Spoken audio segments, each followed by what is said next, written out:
اور خود وہ کیا تھا، صداقت کا وارث بن گیا، کیونکہ اسے پورا ایمان تھا اور یقین تھا، اور اس نے اپنے عمل سے، یعنی کہ جو اس وقت کے لوگ تھے وہ دیکھتے تھے کہ یہ شخص شاید پاگل ہو گیا ہے، کہ یہ نہ کوئی میਂہ برس رہا ہے، نہ کوئی بادل ہے، کچھ بھی نہیں ہے، اور یہ شخص کیا کر رہا ہے، کشتی بنا رہا ہے۔ لیکن اس نے کیا کیا تھا، خدا کے بتائے ہوئے پلان کے مطابق کشتی کو تیار کیا، تاکہ جب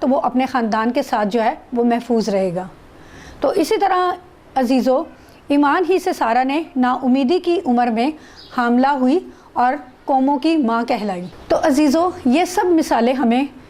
کلام مقدس میں سے ملتی ہیں جو کہ ہمارے ایمان کو اور زیادہ مضبوط کرتی ہیں۔ اگر دیکھا جائے تو ابراہیم کا ایک ہی بیٹا تھا، لیکن خدا نے اسے کہا کہ تو اپنے سب سے زیادہ جو عزیز چیز ہے اسے قربان کر دے۔ ابراہیم کا خدا پر اتنا ایمان تھا کہ وہ اسے پتہ تھا کہ اس کا خدا جو ہے اسے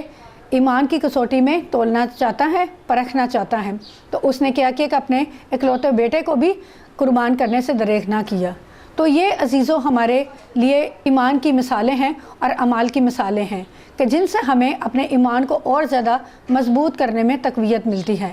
تو آج اگر ہم دیکھیں، ایمان کے وسیلہ سے ہی ابراہیم نے جب اسحاق کو قربان گاہ پر قربان کیا تو وہ راست باز ٹھہرا تھا، کس کے وسیلے سے؟ اپنے عمل کے وسیلہ سے۔ تو آج ہمارے لیے بھی یہ ایک چھوٹا سا میسج ہے کہ اگر ہم خداوند پر ایمان لاتے ہیں لیکن ہم خدا کی باتوں پر عمل نہیں کرتے تو پھر ہمارا ایمان لانا جو ہے وہ مردہ کہلاتا ہے، یعنی کہ ہم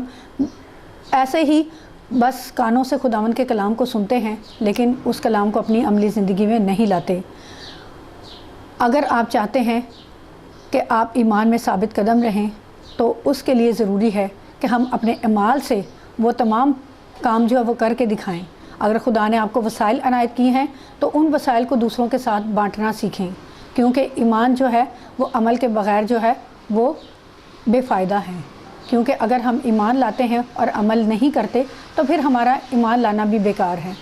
تو آج کے کلام کے وسیلہ سے خداوند ہمیں اپنے کلام پر غور کرنے کا فضل بخشے اور ہمیں جو کچھ بھی خدا نے ہمیں وسائل عنایت کیے ہیں ان وسائل کو دوسروں کے ساتھ بانٹیں تاکہ ہم عملی طور پر دوسروں کے لیے نیک نمونہ بن سکیں۔ جب ہم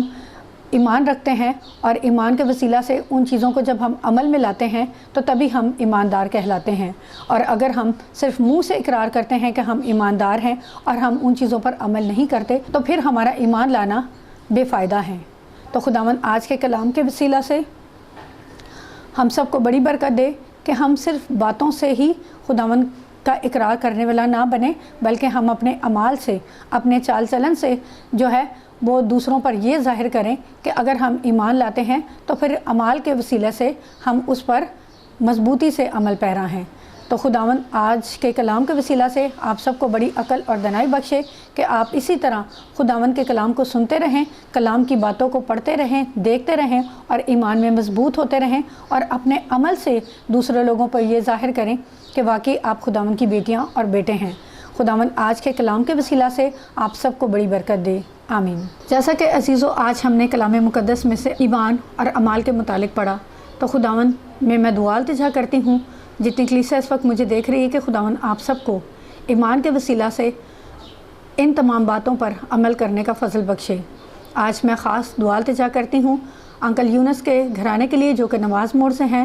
بھائی بشیر کے گھرانے کے لیے جو کہ نواز موڑ سے تعلق ہے ان کا،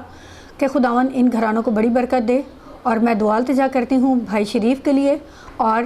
بھائی بابر کے گھرانے کے لیے جو کہ ستو قتلہ سے بلانگ کرتے ہیں، بھائی عمران کے گھرانے کے لیے، آنٹی نسرین کے گھرانے کے لیے کہ جو ستو قتلہ سے تعلق رکھتے ہیں، کہ خداوند اپنی بیٹیوں اور بیٹوں پر اپنے رحم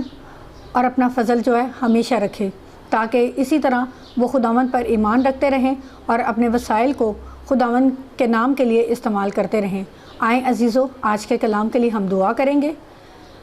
اے باپ آسمانی بحر بر کے خالق، ہم تیرا شکر کرتے ہیں آج کی اس حسین صبح کے لیے جو تو نے ہماری زندگی میں بخشی، کہ باپ آسمانی ہم سلامتی کے ساتھ اٹھے اور تیرا کلام کو سننے کے لائق ہوئے۔ ان سب باتوں کے لیے ہم تیرا شکر، تیری تعریف کرتے ہیں۔ ہم بہت سارے لوگوں سے اچھے ہیں کہ تو نے ہمیں صحت بخشی، تندرستی بخشی، خاندان بخشا،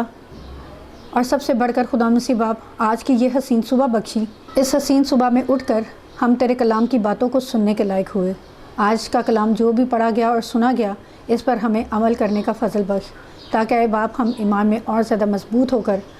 تیرے نام کو خدا مسیح باپ عزت اور جلال دینے کا سبب ٹھہریں۔ دعا التجا کرتی ہوں جتنے لوگوں نے پرے کے لیے کہا ہے اور جو لوگ اس وقت مجھے دیکھ رہے ہیں، باپ آسمانی ایک ایک جان کو چھونا اور بلیس کرنا۔ آج میں خاص طور پر دعا التجا کرتی ہوں ان تمام لوگوں کے لیے کہ جو ایمان کے وسیلہ سے خدا مسیح باپ کمزور ہیں، کہ تو اپنی بیٹیوں اور بیٹوں کو یہ فضل بخش کہ وہ ہر روز تیرا زندگی بخش کلام پڑھیں اور تیرے کلام میں مضبوط ہوتے چلے جائیں، اور ان کی زندگیوں سے اور ان کے اعمال سے خدا مسیح باپ تیرا جلال ظاہر ہو۔ میں دعا التجا کرتی ہوں جتنے لوگوں نے پرے ریکویسٹ کی ہے اور جو لوگ اس وقت مجھے دیکھ رہے ہیں، باپ آسمانی تو ایک ایک جان کے ساتھ ہونا، ان سب کے گھروں کو اور ان کے گھر کے تمام وسائل کو اپنے کبھی ہاتھوں میں لے۔ خدا مسیح باپ اپنا فضل والا ہاتھ ہمیشہ اپنی تمام کلیسا پر بڑھائے رکھنا، تاکہ اب آپ تیری بیٹیاں اور بیٹے کبھی بھی مایوس نہ رہیں، بلکہ ہر روز جب اٹھیں تو خدا مسیح باپ تیرے کلام سے نئی قوت پا کر خدا مسیح باپ یسوع ہر وقت تیرے نام کی شکر گزاری کرنے کے لائق ہوں۔ میں دعا التجا کرتی ہوں تمام نوجوانوں کے لیے، بزرگوں کے لیے اور بہنوں اور بھائیوں کے لیے، خدا مسیح باپ کے تو ایک ایک جان کو چھو اور بلیس کر۔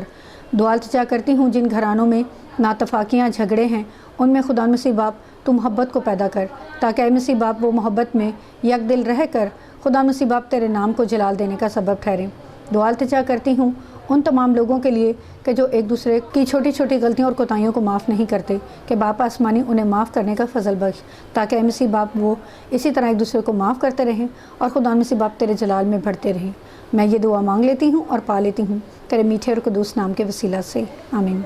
جیسا کہ عزیزوں میں نے آپ سب کے لیے دعا کی ہے، خداوند آج کی پرے کے وسیلہ سے آپ تمام خاندانوں کو اور تمام کلیسیا کو بڑی برکت دے کہ آپ اسی طرح ایمان میں مضبوط رہیں اور اپنے ایمان کے وسیلہ سے دوسروں کے لیے باعث برکت بنتے رہیں۔ خداوند آپ سب کے ساتھ ہو، آمین۔